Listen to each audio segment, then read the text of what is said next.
వెనకతంటి ఛానల్ని లైక్ చేయండి, కామెంట్ గంట వచ్చేదైతే అస్సలు మర్చిపోకండి.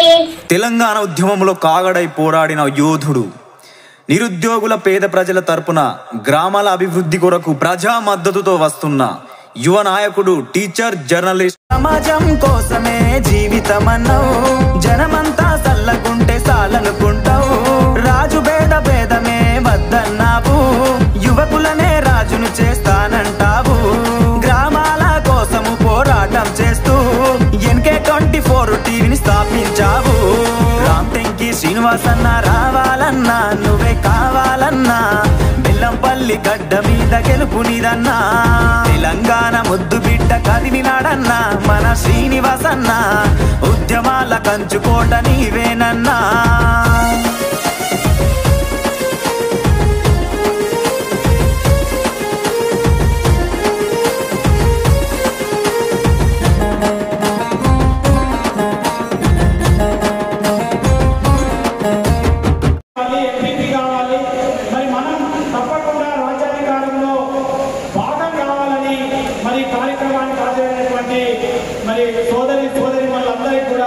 బీసీ సోదరులందరికీ, పాత్రికేయ మిత్రులకి నా హృదయపూర్వక నమస్కారాలు.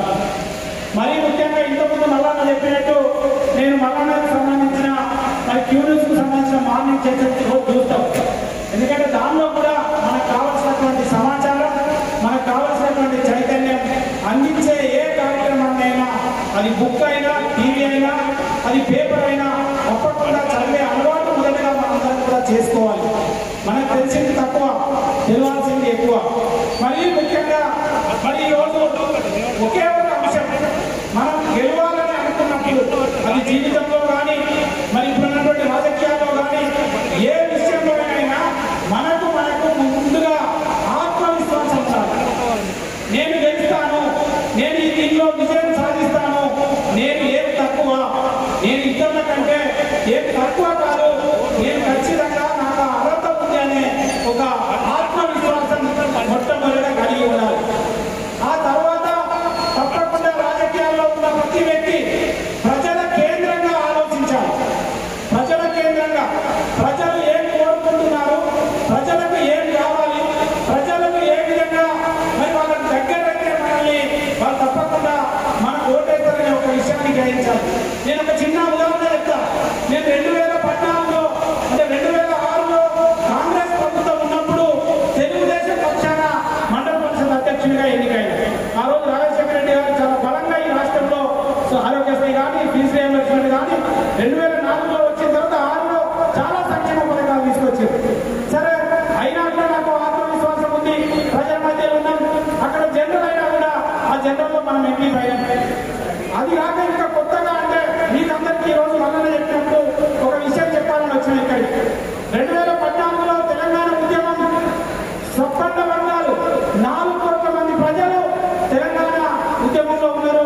తెలంగాణ ఉద్యమంలో ఉన్న ప్రతి వ్యక్తి తెలుగుదేశం పార్టీ మాది కాదు, ఇది ఆంధ్ర పార్టీ అనే ఒక ఆలోచన కలిగి ఉన్నారు మెజారిటీ ప్రజలు, 90% ప్రజలు. కానీ నేను తెలుగుదేశంలో ఉన్నా, తెలుగుదేశం పక్షాన్ని ఎంపీగా ఉన్నా. మరి 2014లో చాలా మంది పెద్దలు వచ్చి, బిడ్డ నువ్వు చాలా మంచోనివి, మరి నువ్వు టీఆర్ఎస్ నుంచి పోటీ చేయి, తప్పకుండా గెలుస్తావు, నేను అవసరమైతే నేను టికెట్ ఇప్పిస్తానని ఒక పెద్ద ఆయన చెప్పింది. సరే నేను ఏమన్నా అంటే, సార్ నేను ప్రజల మధ్యలో ఉన్నా, ప్రజల్ని తప్పకుండా నాకు ఓటేస్తానని నమ్మకం ఉంది, కాబట్టి నేను తెలుగుదేశం నుంచి పోటీ చేస్తానని చెప్పి 2014లో కరీంనగర్ జిల్లాలో మరి ఓదెల మండలం నుంచి మరి జెడ్పీటీసీ సభ్యునిగా నిలబడ్డా. అది కూడా జనరల్లోనే నిలబడడం. డబ్బులు ఉన్న వాళ్ళు ఉన్నారు, మరి ఆ రెడ్డిస్కి సంబంధించిన వాళ్ళు ఒక 1-2 అన్ని పార్టీలలో టీఆర్ఎస్ నుంచి వెళ్ళి, కాంగ్రెస్ నుంచి వెళ్ళి వాళ్ళు నిలబడ్డారు, బీజేపీ నుంచి వెళ్ళి. కానీ నేను తెలుగుదేశం అభ్యర్థిగా 3500 మెజార్టీతో నన్ను అక్కడ ఉన్న ప్రజలు గెలిపించారు. ఒకే ఒక సీటు గెలిచినాం ఉమ్మడి కరీంనగర్ జిల్లా 57 మండలాలలో. అంటే నేను ఎందుకంటున్నానంటే ప్రజలందరూ ఈ రాష్ట్రంలో తెలంగాణ కావాలని కోరుకుంటున్నారు. దానికంటే ముందు ఒక మనిషి సహజంగా ఏం ఆలోచిస్తాడు, ఎవరైనా కావచ్చు, ఫస్ట్ కుటుంబం ఆలోచిస్తారు. నా కుటుంబం అంటాడు, నా కుటుంబం అయిన తర్వాత ఆ వాడలో లేకపోతే నా కులం అంటాడు, లేకపోతే ఆ తర్వాత నా గ్రామం అంటాడు, ఆ తర్వాత నా మండలం అంటాడు, జిల్లా అంటాడు, రాష్ట్రం అంటాడు. ఇలా రాష్ట్రం కావాలని కోరుకుంటున్నాడు. కానీ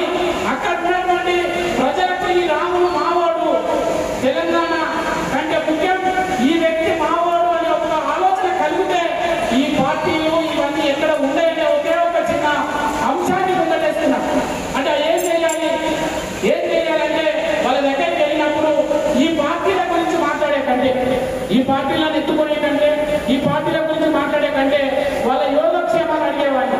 అన్న ఏం చేస్తున్నావు, నీ పిల్లలు ఎందరు, ఏం చేస్తున్నారు, పెళ్లిళ్ళైతే వాళ్ళు ఏం చేస్తున్నారు అని చెప్పి వాళ్ళ కుటుంబ సభ్యుడిగా మారిపోవడానికి ఒక ప్రయత్నం 3 సంవత్సరాలు చేశాను. 3 సంవత్సరాలు వాళ్ళ కుటుంబ సభ్యుడిగా నేను మారిపోతే తప్పకుండా తెలంగాణ పక్కకు పెట్టైనా, ఆంధ్ర పార్టీ అయినా రాములుగా నాకు ఓటేస్తారనే ఒక అంశాన్ని, ఒక చిన్న అంశాన్ని ముందరపెట్టుకొని పోతే వాళ్ళందరూ కూడా అన్ని పక్కకు పెట్టి డబ్బులని, తెలంగాణ వాదాన్ని, అప్పుడు తెలంగాణ రాష్ట్రాన్ని తీసుకొచ్చిన పార్టీ ఒకటి, తెలంగాణ ఇచ్చిన పార్టీ ఒకటి, డబ్బులు ఉన్నది ఒకటి, ఇవన్నీ పక్కకు పెట్టి మా రామన్నకైతే మా తెలుగుదేశం పక్కకు పోనీయండి. ఇంకొక చిన్న అందరికీ కూడా ఒక ఆత్మవిశ్వాసం కోసం చెప్తా ఉన్నా. ఉద్యోగస్తులై 76 ఓట్లు ఏమో పోలేదు. దాదాపు ఉద్యోగస్తులు ఎవ్వరు తెలుగుదేశాన్ని పోటీయ్యారు. ఎందుకు అంటే తెలంగాణ ఉద్యోగులు అందరూ కూడా పాల్గొన్నారు. కానీ అందులో 71 ఓట్లు బ్యాలెట్, ఫస్ట్ లెక్క పెట్టేదే బ్యాలెట్. 71 ఓట్లు నాకే తెలుగుదేశం పార్టీని ఓటేసినాక అక్కడ ఉన్న బీజేపీ అన్నాడు, ఇక ఉద్యోగస్తులే తెలుగుదేశాన్ని చేసిన ఆ ప్రజలు ఎక్కడ చేస్తారని వెళ్ళిపోయినాడు. అంటే నేను ఎందుకు అంటున్నానంటే మన మీద మనకు ఆత్మవిశ్వాసం కావాలి, ఒక ఆలోచన కలగాలి. ఇప్పుడు ఉన్నటువంటి మీరందరూ రేపు పోటీ చేసేటప్పుడు కొందరు అంటారు బీసీలకు ఐక్యత లేదు, మనందరూ మనలో 4 ఉన్నారు, అవతల తెలిసిందని. నేను దాన్ని ఒప్పుకోను. నేను వాళ్ళు 4 ఉన్నారు కాబట్టి ఓడిపోయినా అనే దాన్ని నేను ఒప్పుకోను. వ్యక్తిగా ముందు వాళ్ళు కూడా 4 పోటీ చేస్తున్నారు, ఎవరో ఒకరు గెలుస్తున్నారు. ఒకలే ఇంతకెళ్ళి 2 పోటీ చేస్తున్నారు, ఎవరో ఒకరు గెలుస్తున్నారు. ముందు నువ్వు వాళ్ళందరినీ ఒక్కరిగా ఉండాలని ఎందుకు కోరుకుంటావు? నువ్వు గ్రామ సర్పంచ్ గా పోటీ చేస్తా. ఇక్కడ 60-70% మంది ప్రజలు నా వర్గాల వాళ్ళు ఉన్నారు. నేను లాస్ట్ టైం కూడా ఒక్కడే అంశం ముందు గుర్తుపెట్టుకోండి. ఆ గ్రామంలో బీసీలు అందరూ మనం ఉన్నారు. వాళ్ళందరూ ఒకటేమో అందరికీ ఒక సర్టిఫికెట్ ఇస్తాడు. మొదలుగా మన క్యాస్ట్ సర్టిఫికెట్ లో రాసే పేరేంటి? బీసీ. అందరం ఒకటే కులం కదా. ఆ తర్వాతనే కదా బ్రాకెట్ లో రాస్తాడు కదా, యాదవనో, ముదిరాజనో, ఇంకో